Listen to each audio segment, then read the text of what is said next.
Hey guys, YouTube Warrior 100 here, and today it is November 10th, which now means that it has it is now the 50th anniversary since the debut of Sesame Street. Yeah, so yeah, Sesame Street has got to be now like one of the longest running TV shows in history. Lasting now 50 years. Wow. Yeah, chances are, like, if you have, like, been born within the last 50 years, and even, like, a few, like, more years than 50, yeah, chances are that you did watch Sesame Street as a kid. And, yeah, of course, like, when I was a little kid, I watched Sesame Street, too. Yeah, who didn't? I remember, like, Nostalgia Critic said that, Sesame Street was the first show that he ever saw, and I know that Sesame Street really was the first show that a lot of people really did see. And of course, yeah, Sesame Street has just really like become like a true classic with kids. Yeah, since it has lasted 50 years, it's just how yeah, people have just like absolutely really just adored Sesame Street for the last 50 years. And yeah, it is pretty impressive that Sesame Street has now lasted 50 years. Yeah. And I figured in honor of Sesame Street's 50th anniversary, I figured what I would do is that I would count down who I think the top 10 best Sesame Street characters are. Because yeah, of course, like Sesame Street has just like had a whole lot of characters in the show's history, and yeah, and a lot of these characters people have really like come to know and love over the last 50 years. But yeah, after all these years and all the characters Sesame Street has had in those 50 years, which are the 10 best in the show's history? Oh yeah, so in this video, I'm going to be counting down who I think the top 10 best characters are on Sesame Street.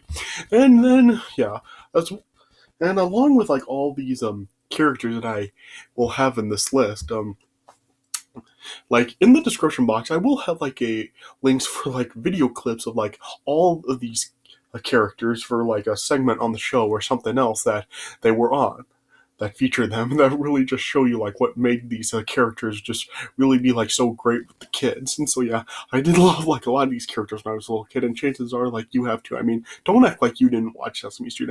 If you have been born in the last 50 years, chances are, like I said before, that you have, of course, like watched Sesame Street too. So yeah, don't be acting like you didn't watch the show, and don't be laughing at me for doing this, because yeah, you watched the show too, and you know it. And then, like, once I get done with this list, at the end of this video, I'm going to be announcing, like, something else that I'm going to be doing like, for my upcoming videos. For, like, something else in honor of Sesame Street's 50th anniversary. But yeah, I'll talk about that at the end. So, yeah, without any further ado, let me just get started with this list. So, these are like, my picks for the top 10 best Sesame Street characters. Alright. So, yeah, starting off the list at number 10 is Simon Soundman. So, yeah, Simon Soundman like debuted on the show in 1970, and yeah, I'm sure that a lot of you do know like Simon Soundman. Like there were like always just some like odd noises that would like come out of his mouth. Like there were a lot of times where like instead of actually like saying a word, he would just like the noise that the item or the thing that he was like trying to say, hey, made, would just like come out of his mouth. The video clip for Simon Salmon down in the description will be like of the part where the clip where he once like went into like a shop to try to buy a saw, and he like was like trying to say that he wanted a saw, but instead of actually saying saw, like just the sound a saw made would just like be coming out of his mouth. And then yeah, the clerk ends up like bringing a Simon just some other items that aren't a saw. And yeah, when like the clerk ends up bringing out the items, Simon Soundman was just like saying that like he's not looking for the item, but instead of like saying the name of the item, he just ends up like making the noises that all the items that the clerk brings out makes.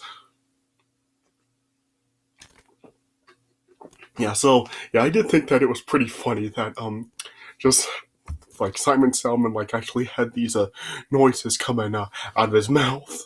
Yeah, it was just something that I really did find just like really funny as a kid, and I still really do like kind of still find it funny today. Just how like he doesn't even like really say the words, and he just like makes the noises that the items make. So yeah, there's really not a whole real lot to really say about it because, yeah, I probably should also mention that really I haven't really watched Sesame Street in a really long time either. Of course, like I did watch Sesame Street, of course, as a kid a lot, but yeah, over like the last about 20 years or so, I really haven't watched a whole lot of Sesame Street. So yeah, I apologize if I like have like some very vague explanations for these choices, but I'm just trying to really go off from memory and all these clips I did look up of these characters, try to like really go for like the memory here. So yeah, I apologize if like I really don't give like very great descriptions and explanations for all these choices, but yeah, I'm just really trying to go from memory of a show that I really haven't seen in a very long time. So yeah, I just thought I should get that out there before I go on with this. Yeah. But yeah, like I was saying, yeah, I just found it like really, really funny the noises that came out of like Simon Soundman's mouth, and I just really did think that it was like really entertaining to see. Yeah, it was just like, and yeah, it was like a real creative concept for like this show to do with a character. So yeah, all right. So yeah, there's really not a whole more lot I can really say about it. So yeah, so number 10 is Simon Salmon. All right, at number 9 is the Baby Bear. So yeah, of course, Sesame Street ended up like bringing on like the three bears. There's like as in Goldilocks and the Three Bears on the show.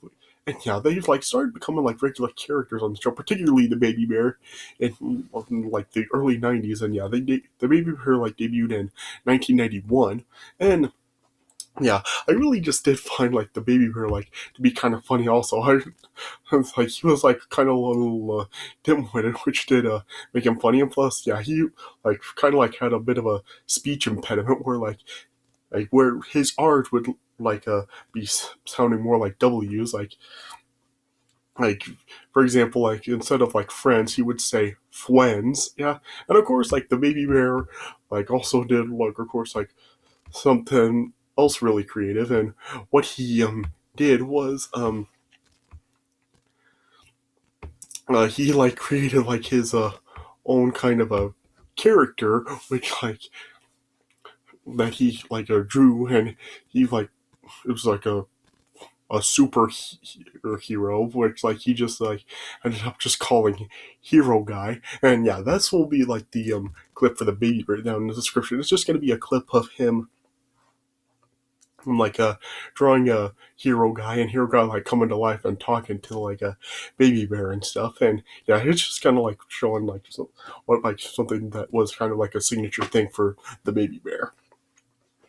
So yeah, so but yeah, it was like kind of creative for him to like kind of like just make his own superhero with Hero Guy. And yeah, I thought it was kind of funny that he just like called him Hero Guy, like a very just very blank type of a name for a superhero, and not really give him like an actual like superhero name. So yeah, kind of a nice thing they did there. So yeah.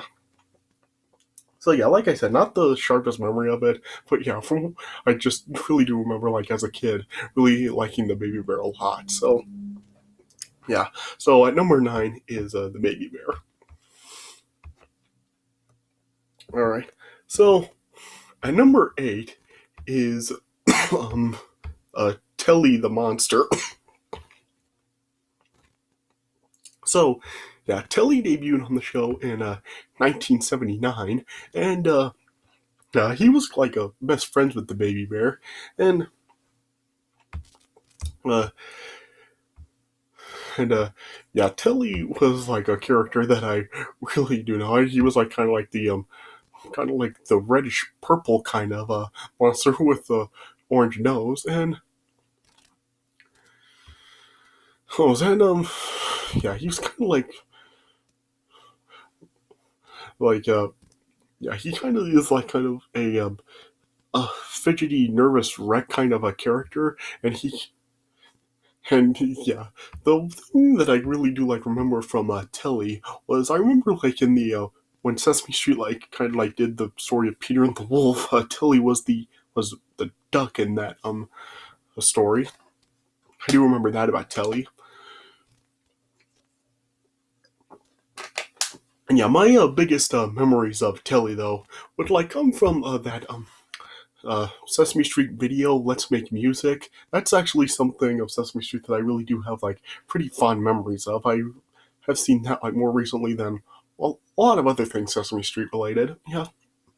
And I just remember like in that video how it was like really like kind of like set around music. I remember like Telly ended up losing his tuba, and throughout that video really it was like how some of the other characters as well as some other as well as like people that lived on Sesame Street were like just trying to convince Telly that he could make music out of anything. And then yeah, he is like end up convinced at the end, but he does get his tuba back as well. So yeah, that's like one of the things I really do remember most from Telly. So yeah, so I do know that he does kind of like have that fidgety, paranoid personality to him. But yeah, he was like a really enjoyable character, and I really do like remember like having really fond memories of him. So oh yeah, so yeah, that whole Let's Make Music video will be the link I have for Telly in the description, since like basically that whole video is pretty much like focused around him. So yeah, that'll be the video that I'll have in the description for Telly. So yeah, so that's kind of like a 30-minute video. So yeah, you might just want to like probably not actually like watch that video until like you're finished watching this one. But yeah, that video will be down there still if you do want to watch it. So but yeah, those are like my what I really do remember Telly from. So yeah, he was just like an enjoyable character to watch, and yeah, just yeah, he was did like how charmed him as well. So yeah, so at number 8 is Telly. All right, at number 7 is the Count, or like if you want to go by his full name, Count Von Count. So yeah, I'm sure just about everybody knows the Count. Yeah, the Count debuted in 1972 on the show, and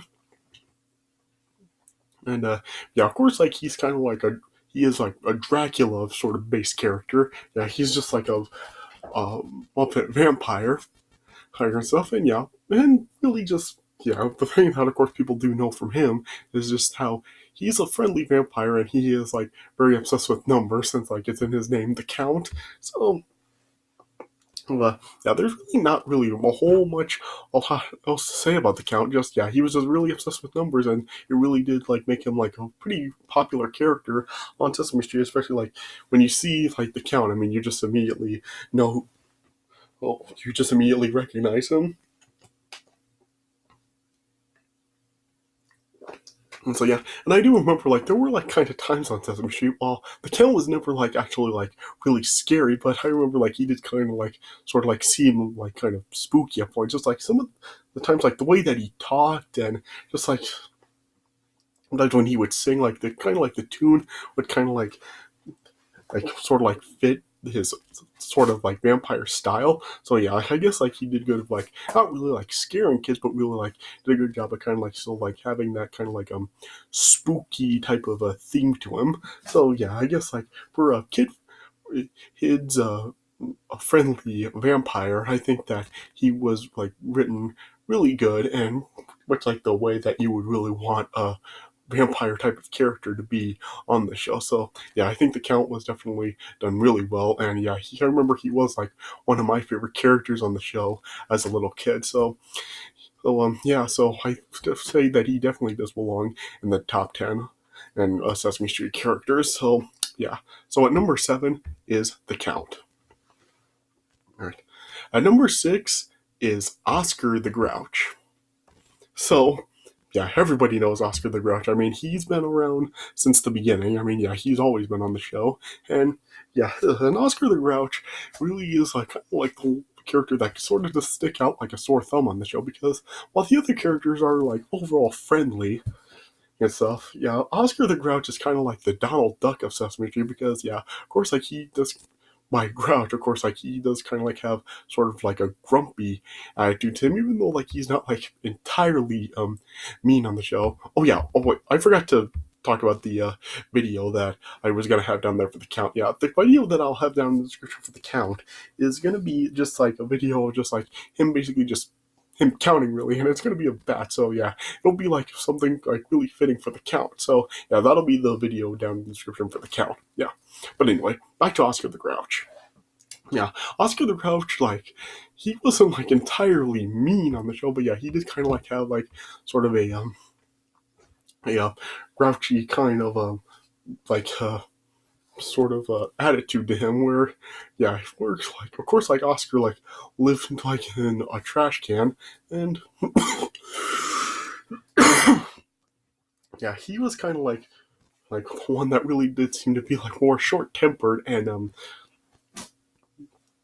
I'm kind of like annoyed by some of the other characters, and he did want to be left alone. I remember as a kid, I did kind of like read a book where he really did want to be like left alone, and how he really does like more into like the dirty style and not really like the like cute and pretty lifestyle of like kittens and flowers and stuff. Yeah.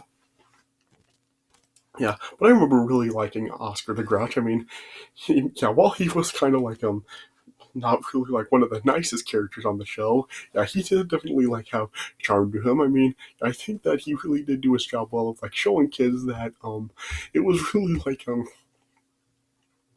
um um like you could like feel grouchy and just demonstrate differing opinions, and that's really like kind of like the message that was Oscar the Grouch was really sent throughout the show. Yeah. And he is like a really really good character. I mean, just like how I was saying with the count, I mean, Oscar the Grouch has just really become like so beloved,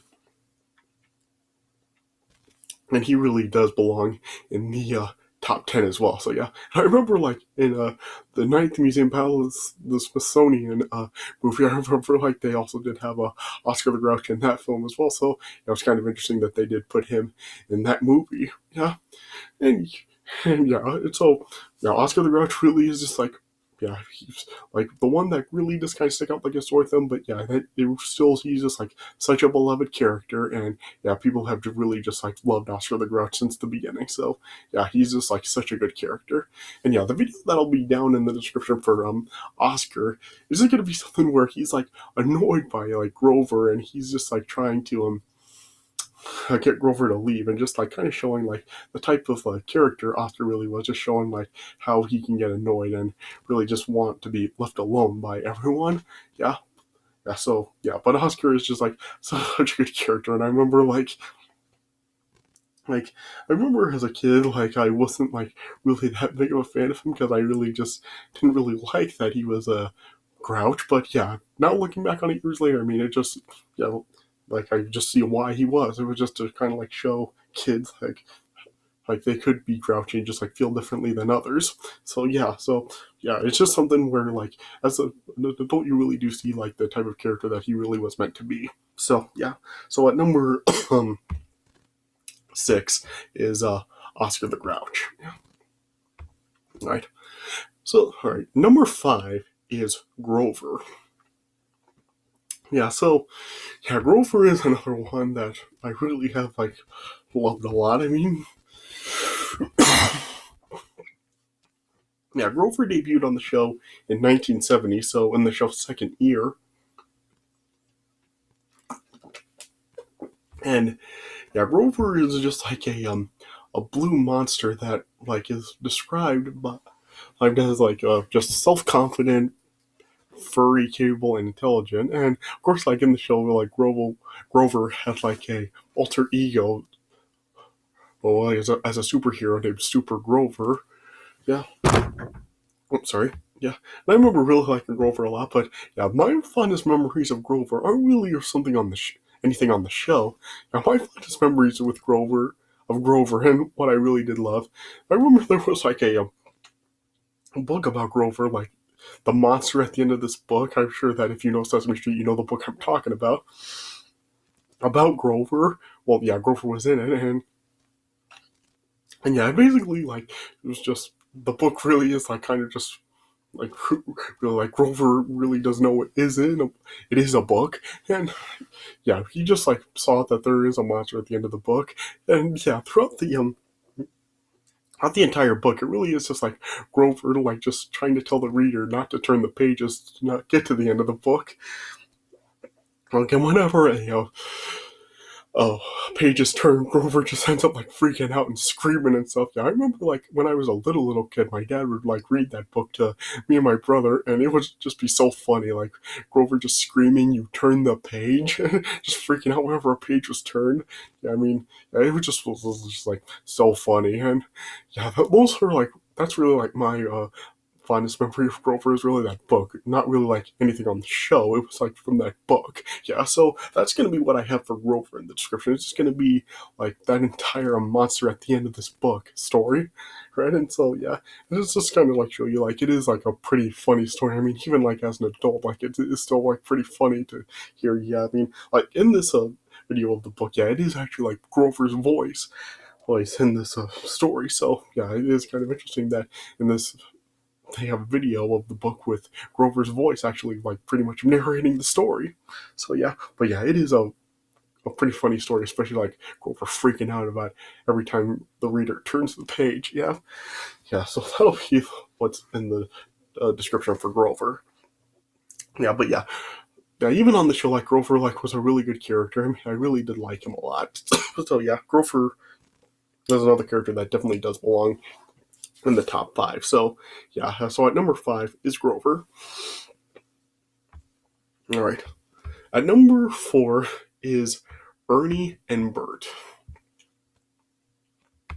So yeah, you can't really have Ernie and Bert like separate in this list, since like really just they are really like known for always like being together throughout the show. So yeah, it really seems more fitting to really just put Ernie and Bert together in this list.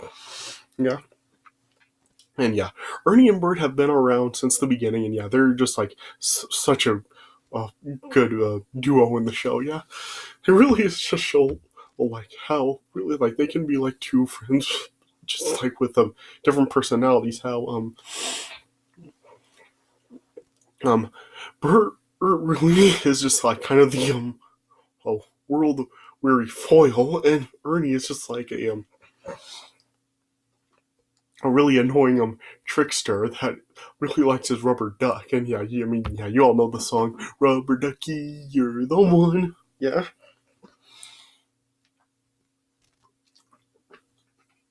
yeah, and yeah, Ernie and Bert are just like such a charming duo together. I mean, yeah, they just have had some really funny moments together, including the one that I'm going to have in the description. Yeah, the video for Ernie and Bert in the description is really just how Bert is trying to read a book, but Ernie just like really just keeps annoying Bert, and yeah, Bert just ends up like freaking out and just flipping out on Ernie towards the end of the video, and then yeah, Ernie just like continues to be annoying, and it just drives Bert crazy. Yeah, and I remember there were like quite a few moments like that on the show where Ernie would just like be just like so dim-witted and annoying and stuff, and yeah, Bert would just always like be trying to um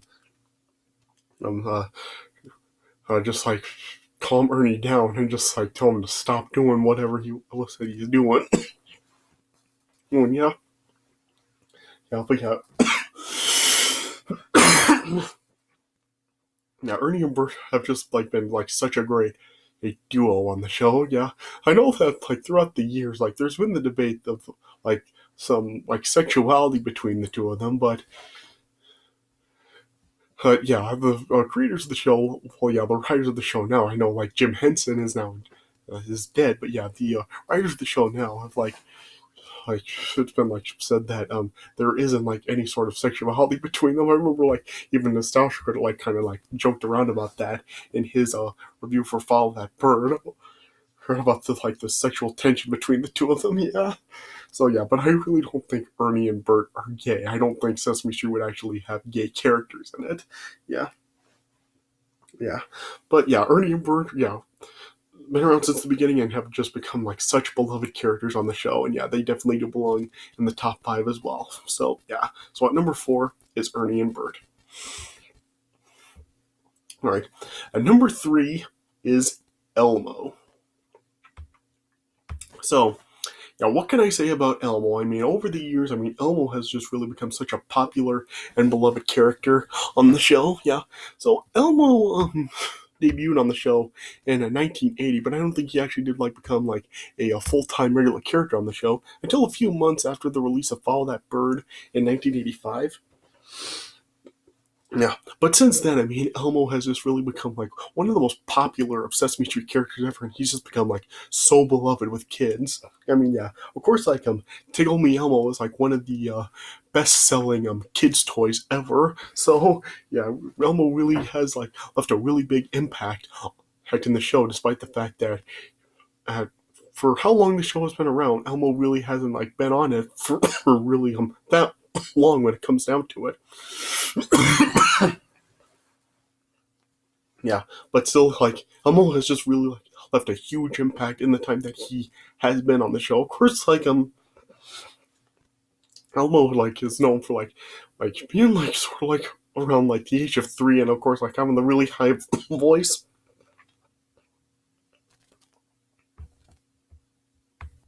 And yeah, it's kind of hard to really have a clip in the description and of like something with Elmo in Sesame Street, because I mean Elmo's just like so popular and so beloved. I mean, so I mean, what clip can I really have with Elmo down to really show you guys in the description? Yeah. Yeah, but yeah, I decided the clip that I would put down for Elmo was just like the Elmo song that he had, and in this, and he'll be like playing the song down in the video that I have for him down in the description. Of course, like you all know, like the Elmo song. This is the song, la la la la, Elmo song. Yeah, it's just like the entire song that he has for him playing and singing in the description. That'll be the video for Elmo down there. Yeah, but really, just what can I say about Elmo? I mean, yeah, of course, like Elmo did get like his own movie. He had like the Elmo and Grouch video that came out in what was it, 1999, 2000, sometime like that.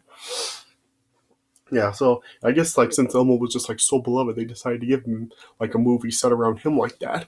Yeah.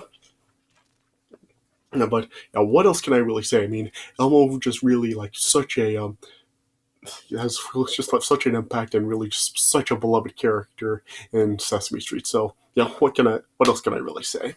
So yeah, number 3 is Elmo. All right, number 2 is the Cookie Monster. So yeah, Cookie Monster is another one. I mean, yeah, Cookie Monster has been around since the beginning, and yeah, he's just like such a beloved character on the show. I mean, who doesn't know about the Cookie Monster, and really who doesn't love the Cookie Monster? I mean, yeah, he's just is like one of the greatest characters on Sesame Street.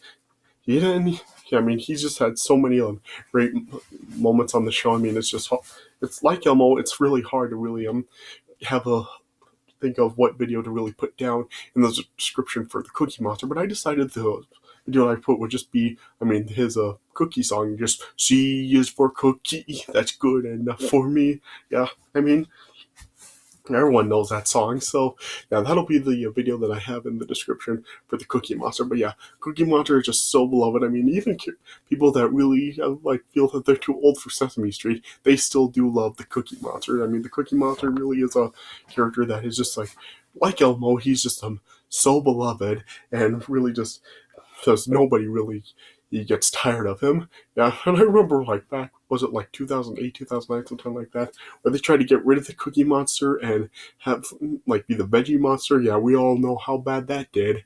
I mean, yeah, everyone hated it. I mean, the Veggie Monster was freaking ugly. Yeah, so yeah, and since like it didn't work out, I guess that's why they decided to just keep the Cookie Monster. And yeah, and thank goodness for it, because I mean, the Cookie Monster was just so beloved. I mean, people would have hated to see him go like that. So yeah. So what is there to really say? I mean, Cookie Monster, he's just like such a great character, and yeah, people just absolutely love the Cookie Monster, and yeah, he definitely does belong in the number two spot. So yeah, number two is the Cookie Monster. All right. And coming in at number one, the greatest Sesame Street character is, of course, Big Bird. I mean, yeah, it has to be Big Bird, no doubt. I mean, yeah, Big Bird is like the main character of the show, and yeah, he's of course looked at as the mascot of the show. So I mean, yeah, is there any doubt that Big Bird should be number one on this list? I mean, yeah, Big Bird, I mean, he's just become like such a beloved character, not only on Sesame Street, but in TV in general. I mean, yeah, kids just absolutely really do love Big Bird. Even people that have really grown up, they still really do love Big Bird. And I mean, yeah, Big Bird, he's just like such a great character. I mean, yeah, everybody knows who Big Bird is. I mean, yeah, Big Bird is just like such a beloved character. I mean, kids have just always like really been obsessed with Big Bird. So, oh yeah, I mean, yeah. So what can you really say about Big Bird? I mean, he's just like he's so lovable, and he's just like left such a big impact. And I mean, yeah, he really is like one of not just the greatest character on Sesame Street, but yeah, he really is like one of Jim Henson's greatest puppets of all time. Yeah, so yeah, Big Bird is just he's really so great. And the thing that I really do like about Big Bird is that he really just he does like go through other emotions. Like he's not just like happy all the time, and that'll be like one the video that I do have for Big Bird down in the description. It's going to be something like showing that Big Bird is not really just all about happiness. Now, the video that I have for Big Bird down in the description is the video about when Mr. Hooper died. And it shows that how Big Bird is sad that he died, and just like really sad that he will never see Mr. Hooper again. And this is something that I really do like about Big Bird and Sesame Street in general, because yeah, it's moments like this that really just make me really you feel like how Big Bird really is just like a really more relatable character than other children characters like Barney the dinosaur, for example.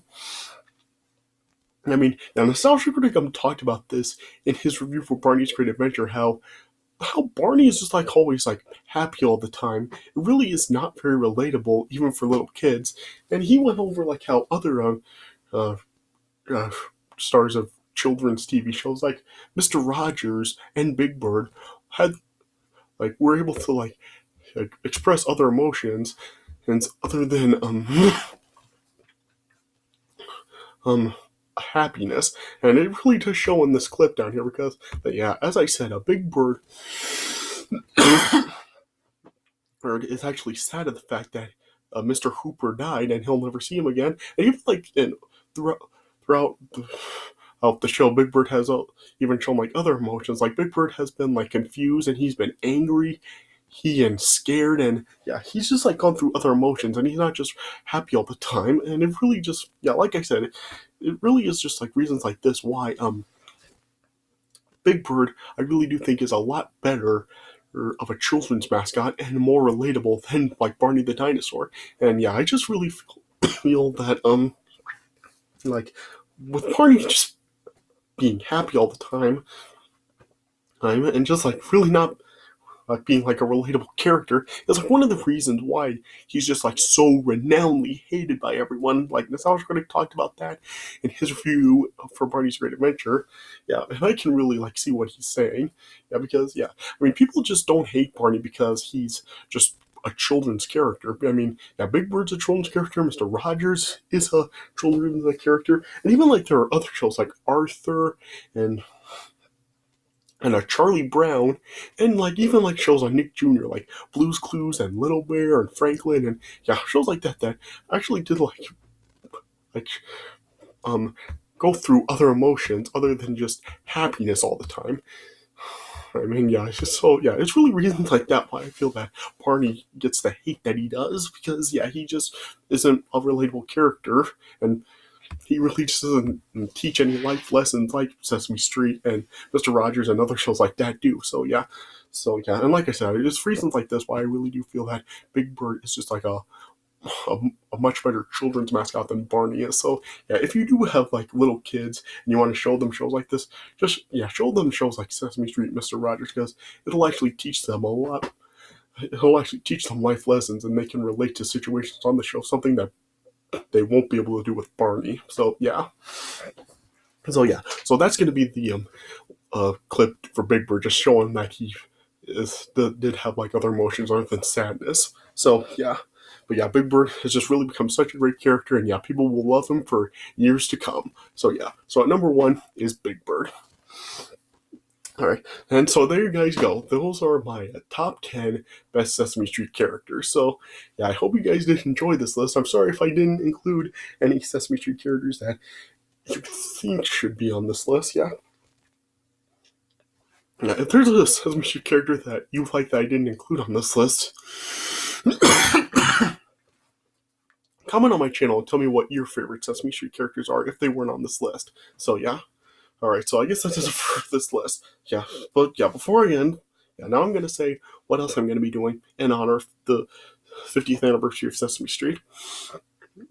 So, yeah, so what else I'm gonna be doing is I was thinking I feel like I want to review like some Jim Henson movies, but yeah, I really don't really think that Sesame Street movies are really an option, because there really aren't that many Sesame Street movies. I mean, I can really only think of two Sesame Street movies: Follow That Bird and Elmo and Grouch Land. So I really don't think that it really does make sense just to review two movies like that. I really think that it should be like more like a series of reviews. So what I decided to do is go into another sort of Jim Henson. Well, yeah, go into another Jim Henson project. Yeah. So what I've decided to do, so in honor of the 50th anniversary of Sesame Street 2, is I'm going to be reviewing the theatrical Muppet movies, because yeah, there have been like several Muppet movies that have been released over the years, and I've even talked about a couple of them. And I've done videos like I did a video giving my thoughts on like the Muppet Christmas Carol, and I reviewed Muppet Treasure Island. So yeah, I have talked about like the two Muppet films that are like adaptations of literary classics. But yeah, I haven't actually really like talked about like the actual like Muppet style Muppet movies. So yeah, that's what I'm gonna be doing for like I think for like around maybe like the next week and a half, something like that. Yeah. I'm just going to be reviewing like the theatrical Muppet films that have been released over the years. So yeah, so that's what I'm gonna be doing in honor of the 50th anniversary of Sesame Street. So yeah, so stay tuned for my reviews of the Muppet movies. He's coming up. All right. So yeah, but I hope you guys did enjoy this list of my pick for the top 10 Sesame Street characters. And yeah, all the clips I mentioned will be down in the description of all the characters I did have in this list. So yeah, but yeah, so I hope you guys did enjoy this list. So thanks for watching, and I'll see you guys later.